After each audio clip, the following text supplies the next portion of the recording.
Hey there, it's Nancy Blanchard here, and I am representing the AV Life with the crew tonight. It's Tuesday, post InfoComm, and you are listening and watching the AV Life. Greetings from a very warm middle of the map, Kansas City. This is Renee Benson at AV Renee KC. You are listening to and watching the AV Life. Hey, everybody. I am joining the crew here at the AV Life. I'm Murphy Daley at Written by Murphy on all the socials, AV veteran writer, and you are joining us for the AV Life.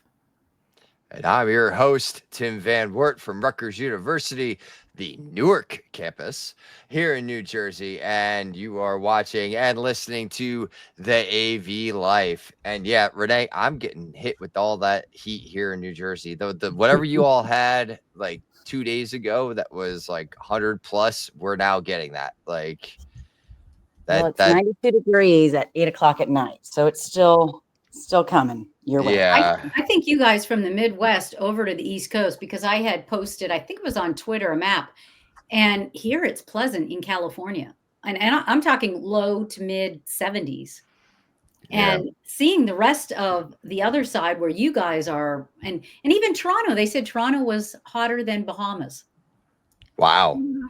Yeah. And I was like, right now it's 90 degrees here in New Jersey. I really thought, because we had InfoComm in Orlando just about 10 days ago, and I really thought I was going to bring back that heat, and it took a while for it to get to us. But after the last 2 days, I will say being in the Orlando humidity kind of prepared me for this, so it wasn't as bad. So I had a small adjustment period. That was wicked. Yeah. I really don't know like how you guys are dealing with it. You know what though? Like I will gladly, I guess because of where I am here in New Jersey, like I don't mind going to Florida. Like that 90 degrees and 100% humidity like didn't really bother me while we were down there. Now when we go to Vegas, that's a whole other ball game. 110, 113, whatever it is in dry heat. It just sucks it out of you. Like, I don't even know how else to explain it. Like, well, this is my concern. Tim, you can tell me. So I also was reading in Toronto that they've decided to close all of their pools because of how hot it is. Oh, I guess they just are trying to get people to, I don't know whether stay inside, but think about the kids' camps. They're out there in the heat all day long, and a lot of places don't have shade, don't have trees to protect them. Well, yeah, I will say, so it's summertime, and for those who know, my wife is a director for summer camp for kids with mild special needs. And yeah, the last 2 days they've had to switch to, they try to do some things outside in the earlier morning part, but as soon as late morning hits into the afternoon, it's all inside. They still go and swim though, so it's interesting that they close the pools for that. Yeah, well, it's been. Understand that logic. I think it was up to over 40 degrees Celsius, which that's hot. And they have the humidity too. So. Yeah, that's unfortunate. So, but we survived Orlando. We did. You know what? This was a great show this year. And I know I feel like we say that every year, but I feel like every year it's a different vibe. There's different reasons for it to be so great. I mean, am I wrong in that assessment? Like, and the numbers are up again. We were just, including exhibitors, we were just shy of 40,000 people. Mm-hmm. It was like 39,687 or something like that. I don't have the number in front of me, but it was a lot of people. Other than missing Murphy. Yep. Yeah. We all missed you, Murphy.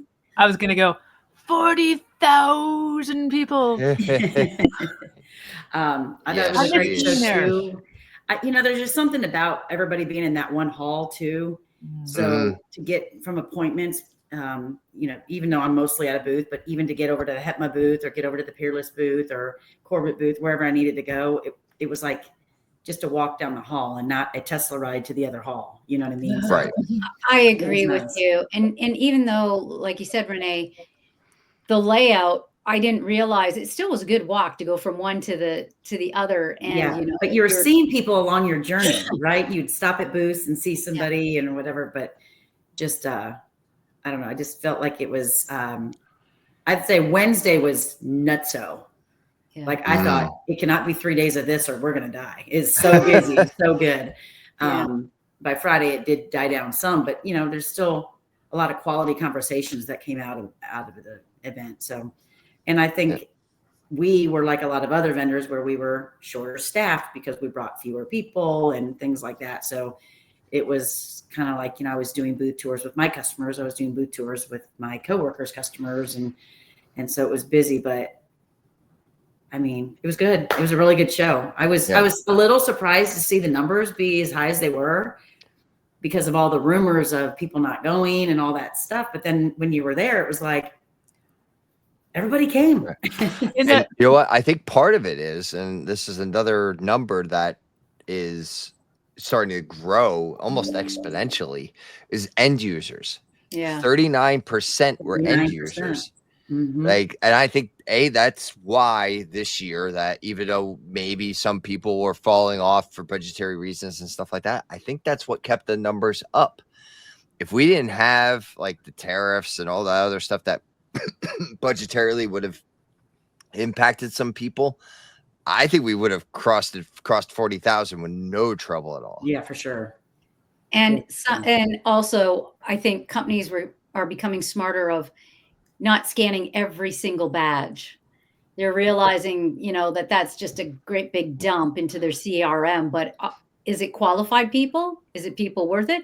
So for me as a spectator, as an attendee, I wasn't having, as I had in the past, even as an exhibitor, where people are like, I've got to scan your badge, as you're walking in the aisle. And it's like, nothing like that. Yeah. It was unless you walked past the Hetma booth. That was the one exception. But yeah, I thought it was more pleasant because it gave you time to go and to explore and not to feel pressure. But, people would let you look at, things that were on the booths, but it wasn't like they were instantly pouncing on you. Yeah. And I really enjoyed that. And I'm going back to like what you all were saying, that, when you're with us being in just one large hall, like there were times like I'd be walking, like getting to an appointment. I'd be like, oh yeah, I need to go see this person. Oh yeah. If I was like, with the way my neurodiverse brain is, if I didn't have those moments, half the stuff I would have forgotten, or I would have had to like flip around and had to double the amount of walking. But because like everything for me, this is the most ideal situation, as that it plays well with my brain. Yeah. So yeah.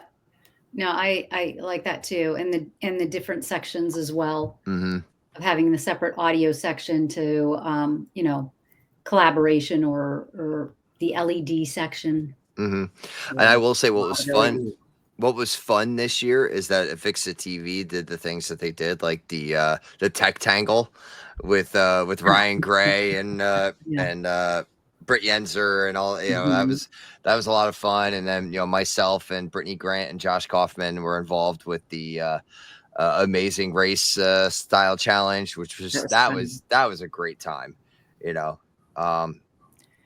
so now I couldn't go, as has already been discussed. I did instead last weekend took a trip with my husband and my daughter to Vegas to see a Weird Al concert, which was really amazing. See, that's awesome.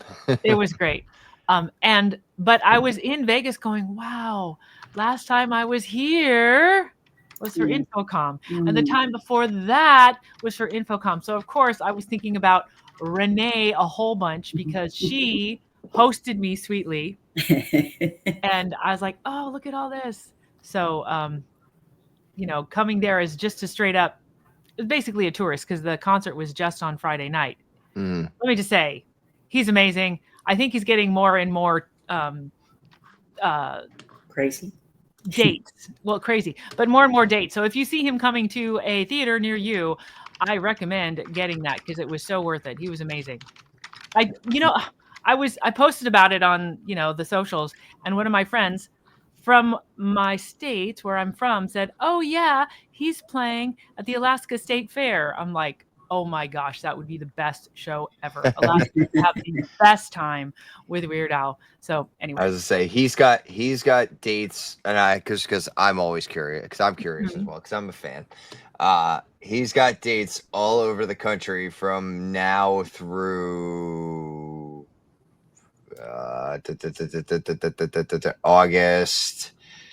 I'm still scrolling. September, he's probably adding them. He's probably adding them because them. when I got the tickets, I'm like, I am not missing this. I'm not going to be one of those people that just goes, I should have done it and misses it. So I bought them all the way back in October when they first came out. Not like right away, but really close to when they first came out.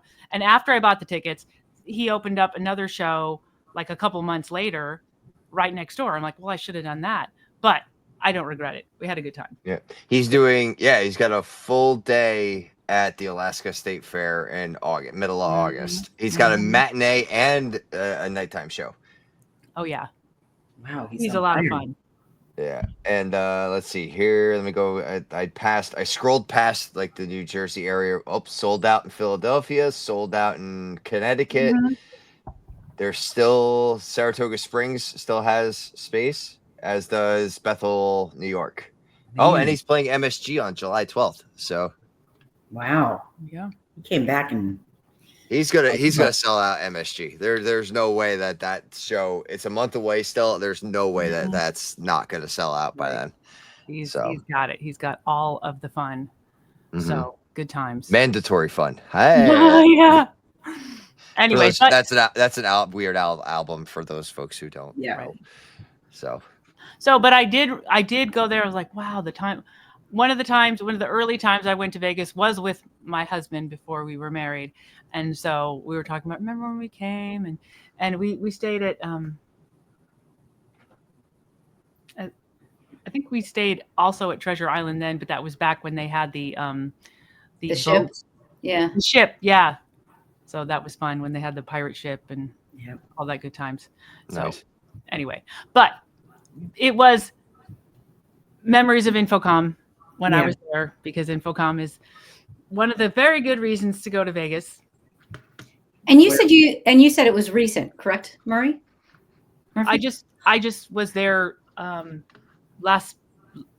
what day is today? Tuesday? I was there. I left on Saturday. Okay, so tell us, I've seen postings on Twitter that visits are down. So tourists visiting Vegas are significantly down. Did you notice that at all with the traffic?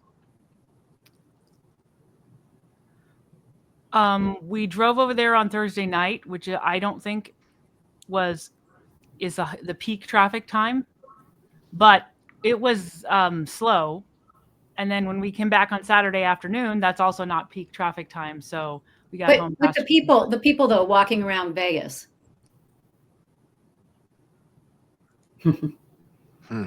Pop quiz. Hard to say. Well, see, we were there. We were there to see the concert on Saturday night or Friday night. So we were walking around on Friday morning and afternoon.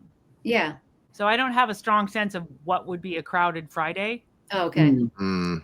Yeah.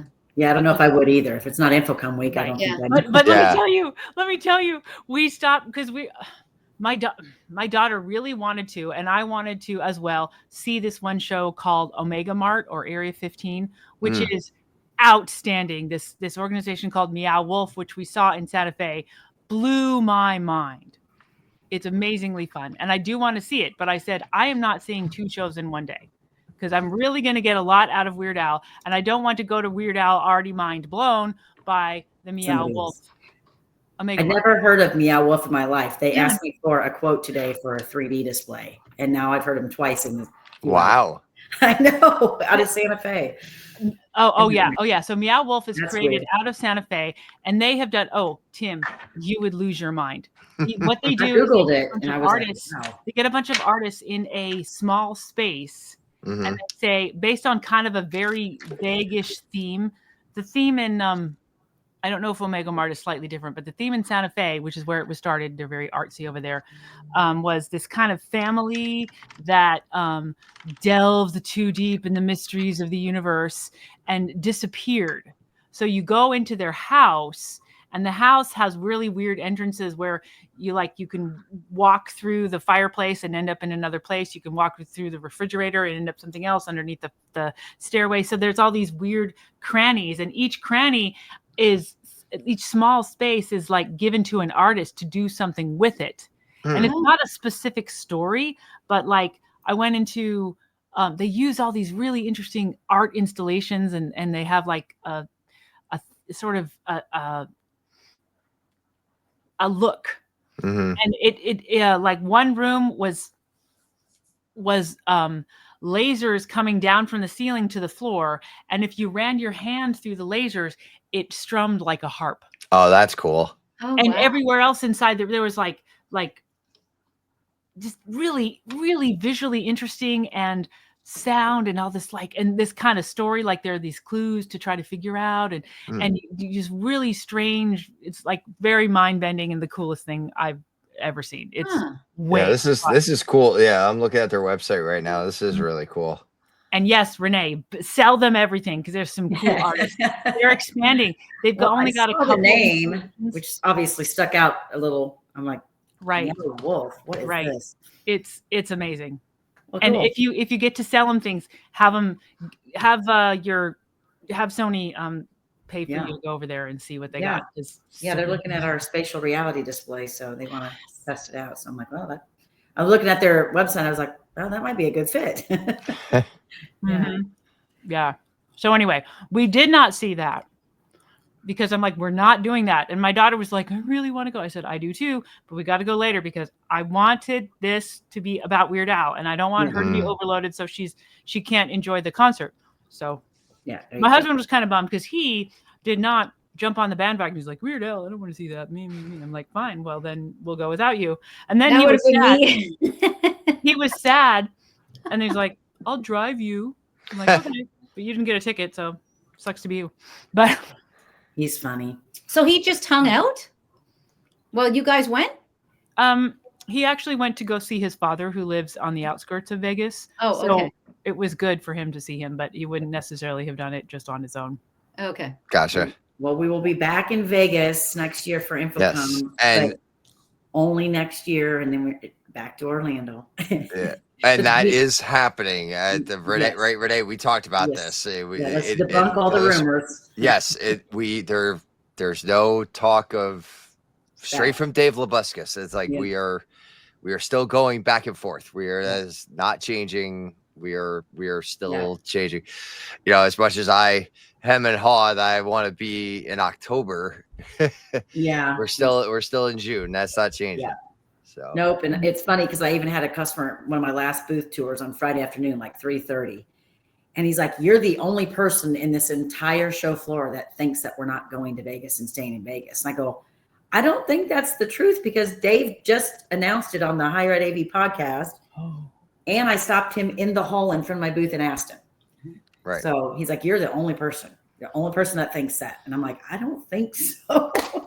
I was just saying, I could probably get about half a dozen Avixa people up here and get on a call, and we could talk about it. But I sent my customer the Higher Ed AV podcast that Joe did with Dave before the show, where he talks about it. And I'm like, between like 14 minutes and 32 seconds, and it's like, right there. Listen to it here. He says it.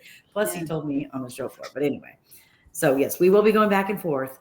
Yes. At least for a while. But I did think it was interesting. Did anybody do the survey, the post InfoComm survey? No, I haven't done my survey. Okay. Well, in the survey, they will ask you, do you prefer a city?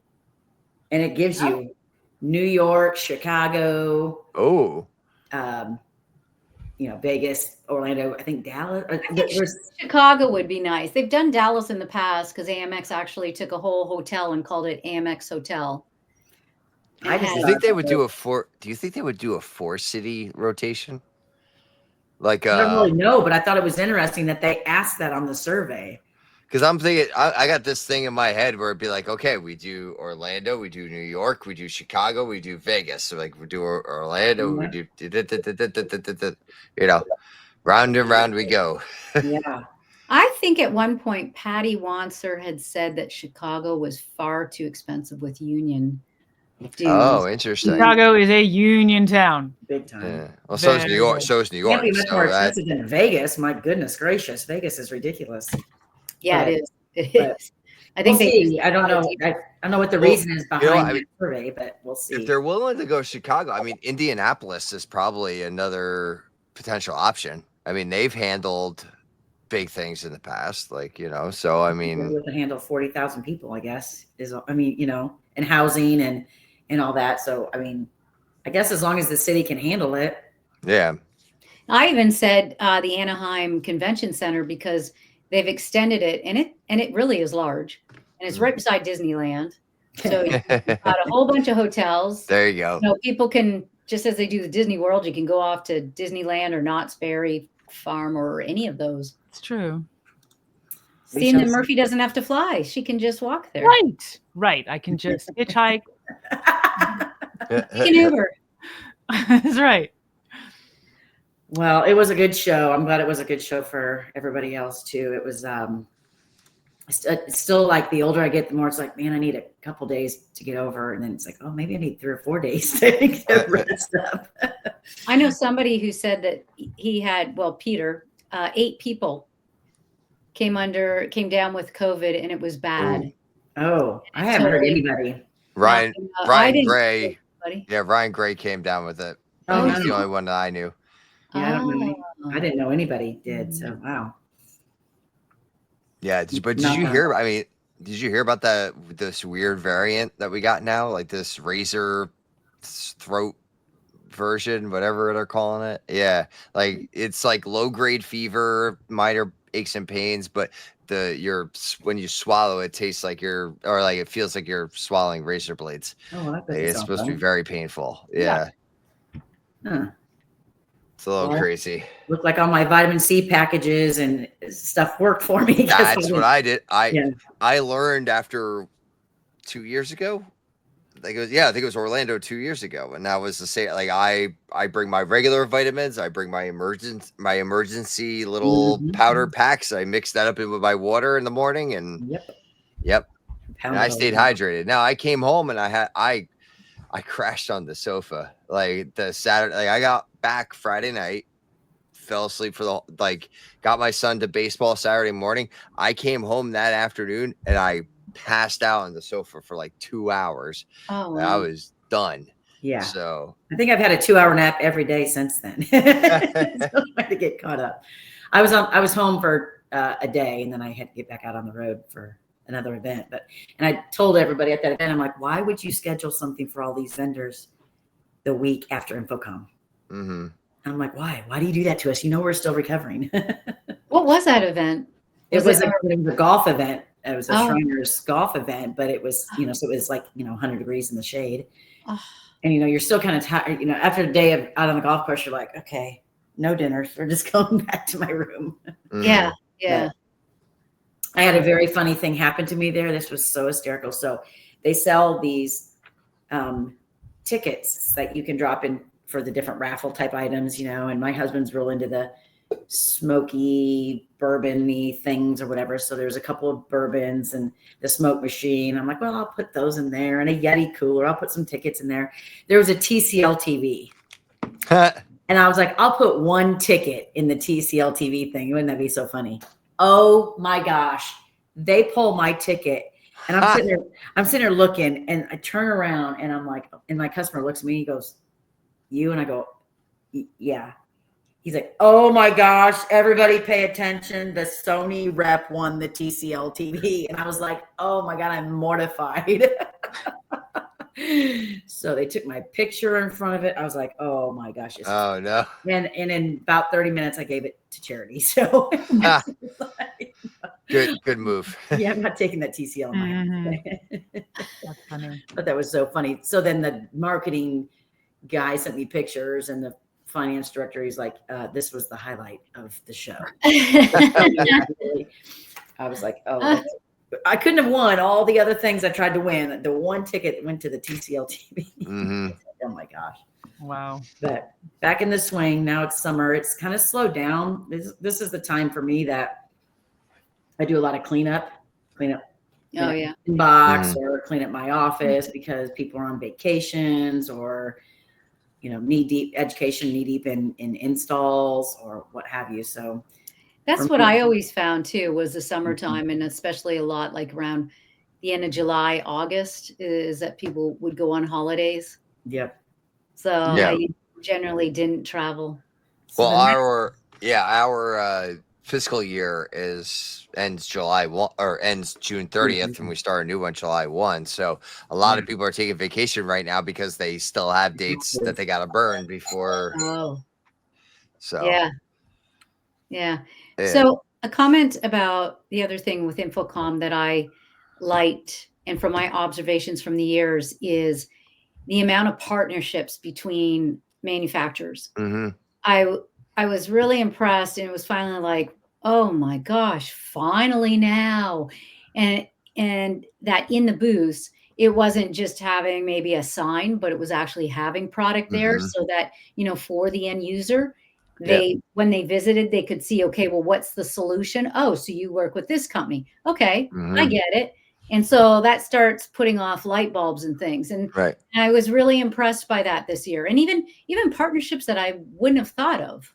Well, like Sony you has a good collaboration with Corbett right now too, right? Like that's oh my gosh. Well, we have a lot. I mean, our whole booth was all about that, right? About the digital signage. Well, just about our partners, right? So we had one area where we had a 110-inch LED, and it was the new Peerless cabinet. There's a really nice cabinet that goes around it, and then it's got cabinets in front where where all the gadgets and all the cables and everything go. So, but it's a really nice looking cabinet for a conference room.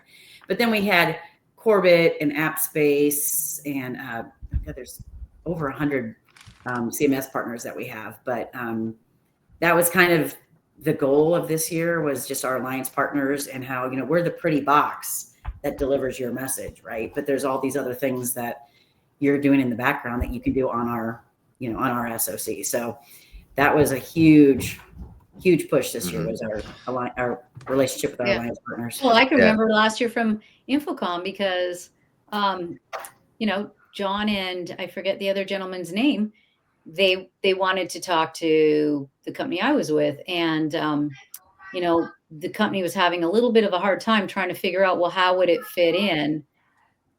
But like with the collaboration video bars, yes, that made sense. But you guys have grown in the number of partnerships. I mean, it's crazy. It's awesome too. I mean, because it's like, you'll have people that come in and, they're already buying our displays, and they're like, okay, what are people using for wayfinding? We want to put in some kiosks. We want wayfinding. And it's like, well, Corbett does that. 22 Miles does that, and it all works on our displays. So So see, you tell a story, but also the vendor partners tell a story. Right. So right now there's a big push to get us kind of not trained, but get us more educated on what each one of those partners is kind of, what they're known for, right? If you're education space, are you in like the, QSR space or retail space? So there's a lot to learn. I mean, personally, it goes back to this entire industry is all about relationships, right? So the relationships I have with, like last week at that golf event, I sat with the QSC guys and was with the Corbett gal, and you talk about, well, maybe we should partner on the next show where we do a booth together and we talk about how all this environment works together, and tell more of a story than just you have a booth and I have a booth and hey, my stuff works with them. We could collaborate better. So there's a lot of that, I think, in the near future with all the HETMA roadshows coming up. Yep. And that's speaking of Chicago. Speaking of Chicago. Before we get too far off that, Igloo, because I've become a big fan of theirs lately. They're doing the same thing. They're in the Epson booth. They're in the Panasonic booth. Were they at your were they at Sony? No, they weren't with Mhm. Sony projectors. No. We weren't showing we had projectors out, but we weren't showing. Right. Okay, yeah, but like same sort of thing. They had 4 different locations that you could see their product throughout Can the you show tell floor. me quick what their product is, Tim? So they do they have the Igloo core engine, which is basically a immersive video processing device that gives that kind of, so you could walk into a space and have it just 3 walls. You could have 4 walls. You could have 6. You could have like the 4 walls and the ceiling and the floor. Like you could really get in that full immersive, and it's integrated with apps, and it's a whole suite of products, and they're doing a very, very good job at what they're doing right now. I'll look them up. Yeah, they- Igloo Vision. Yes. Yeah. They won a bunch of awards at the higher ed. Yes, they I did. know. Yeah. Three years running, 3 years in a row now. So Every time I hear that, I keep thinking of Yeti. Igloo. Igloo, 'Cause yes. it was, and I don't know if that was a Canadian thing, but it was like Igloo. I think great big. They had coolers. Yeah. Yeah, Igloo. Yeah. Yeah, Igloo coolers. Yep. Yep, absolutely. That's why I think we have to specify Igloo Vision, because that's their Igloo as Vision. opposed to yeah. But yeah, so the road show's coming up. So July that's 11th. Yep, in Chicago, and we're Troy is very excited to have it. They're gonna be roasting their whole pig, a whole hog, as he says. So I'm gonna try to go. My goal is right now to try to do the drive up there. So okay. Yeah, I got to get a job quick so I can hopefully go there. yeah. Well, they know other than he's done one there before, but other than that, there's not really been one super close to me. Mm-mm. I'm like, this one I could actually get in a car and drive to. So might have to go experience it. Mm-hmm. Yeah. So yeah, so there's still time to register. It's free for all of our higher ed folk and who want to attend and hang out and have a good time. Yeah, so in the grand tradition of HETMA road shows, it'll be a lot of fun. So, well, they just get better and better. I mean, have you guys got any plans for after Chicago? I believe there are others coming up. I cannot speak of them yet. So NDA. yeah, well, sort of. Also, I'm not in on that part. I'm not as close into that part as I used to be. So, but yes, there is still plans to continue doing it, and yes, there was a learning curve when it came to doing these road shows, and there were some inconsistencies at first, but now we've got everything kind of packaged up and set up nicely for everybody. So they're getting to be a real good event. So well, I'm partial to Toronto because that was a fantastic, but like you said, it's just a learning process. And if that's not your background and you haven't been in it, then you don't know what to expect. Right. And that was the thing, like in my case, I've never done shows I have never done a show like that. And I took that on basically by myself. I did have some folks that helped me. The folks from HETMA helped. I had some folks from Rutgers who helped me, but I basically took that whole thing on by myself. And there was a big learning curve for me. And now if I had the chance to do it again, there's things I would do differently. And I would, I think I would do a better job the next time around, but we're trying to mix it up. And sorry, I'm reading the chat and I shouldn't. There are things, so but we like to move it around to new locations so that way everyone gets a chance to see these different campuses and to see what everybody's doing. So well, for those of you if you're tuning in on YouTube, you'll see. So before we wrap up here, first off, yes, overall, I think this was a grade A InfoComm show. I think it was a good show. Like we said, different reasons this year as in the past, but this was a good show. We going forward, keep an eye out here for the AV Life. There's gonna be an avalanche of episodes because we got some stuff that's stowed away that need to come out and see the light of day. So there's gonna be that, And then also we're going to start doing some new things as far as like live showing live. So we'll be putting out onto YouTube for live streaming. So yes, if you are interested in watching us live on a Tuesday night Eastern Standard Time at 8:30 p.m., you could watch us on YouTube, and we'll have it out there for you. That seemed to go pretty well when we did it at InfoComm, so I think we're going to continue trying to do that. But with this episode specifically, I didn't want to introduce too much new stuff in one episode, so you'll be seeing more, and we're just going to try to make it a little different. So Cool. Sounds fun. So, ladies, thank you so very much for joining me here tonight. Yeah. It's always it's good to catch up. It's good to have the whole crew here. We do miss Joe and James and Kim and Spence if they ever come back to us. We miss you. We do miss everybody. And keep an eye out. We're gonna have we're getting our guests back in here. I've got a list of people. We'll be doing our InfoComm first timers episode. I do have somebody lined up for that. I'll have that date out shortly. So keep tabs here. Keep tabs on all your favorite podcast services. LinkedIn, Facebook, wherever you want to find us, we're out there. So thanks for listening. And as always, until our next adventure.